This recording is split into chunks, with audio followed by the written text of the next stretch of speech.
കോഴിക്കോട് വിഷന്റെയും മാവേലി തമ്പുരാന്റെയും യാത്രയ്ക്ക് ഇന്ന് തുടക്കമിടുകയാണ്. ഇനി മറ്റു വാർത്തകളിലേക്ക്. വ്യവസായി ബാലുശ്ശേരി എരമംഗലം കൊക്കല്ലൂർ മുഹമ്മദ് ആട്ടൂരിനെ നഗരത്തിൽ നിന്ന് കാണാതായ സംഭവത്തിൽ അന്വേഷണ നടപടികൾ ക്രൈംബ്രാഞ്ച് തിങ്കളാഴ്ച തുടങ്ങും. കേസ് ക്രൈംബ്രാഞ്ചിന് കൈമാറി DGP ഷെയ്ഖ് ദർവേഷ് സാഹിബ് ശനിയാഴ്ച ഉത്തരവിറക്കിയിരുന്നു. ബാലുശ്ശേരി എരമംഗലം സ്വദേശി മുഹമ്മദ് ആട്ടൂർ തിരോധാന വിഷയത്തിൽ നേരത്തെ CBIക്ക് കേസ് കൈമാറണമെന്നാവശ്യപ്പെട്ട് കുടുംബം ഹൈക്കോടതിയിൽ ഹർജി നൽകിയിരുന്നു. ഇതിനിടെയാണ് ശനിയാഴ്ച അന്വേഷണം ക്രൈംബ്രാഞ്ചിന് കൈമാറി ഉത്തരവിറങ്ങിയത്. Crime branch Kozhikode range IG P പ്രകാശിന്റെ മേൽനോട്ടത്തിൽ DYSP U പ്രേമനാണ് അന്വേഷണ ചുമതല.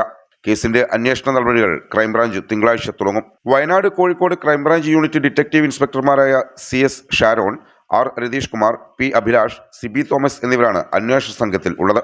ക്രൈംബ്രാഞ്ച് അന്വേഷണം 2 മാസം നോക്കിയ ശേഷം തുമ്പൊന്നും കിട്ടിയില്ലെങ്കിൽ CBI അന്വേഷണം ആവശ്യപ്പെടാമെന്ന് ഞായറാഴ്ച മാമിയുടെ വെള്ളിമാടുകുന്നിലെ വീട്ടിലെത്തിയ PV അൻവർ MLA ബന്ധുക്കളോട് പറഞ്ഞിരുന്നു. കഴിഞ്ഞ കൊല്ലം ഓഗസ്റ്റ് 21-നാണ് നഗരത്തിലെ റിയൽ എസ്റ്റേറ്റ് ബിസിനസ്സുകാരൻ മുഹമ്മദ് ആട്ടൂറിനെ കാണാതായത്. തുടർന്ന് ഫോൺ സ്വിച്ച് ഓഫ് ആയി.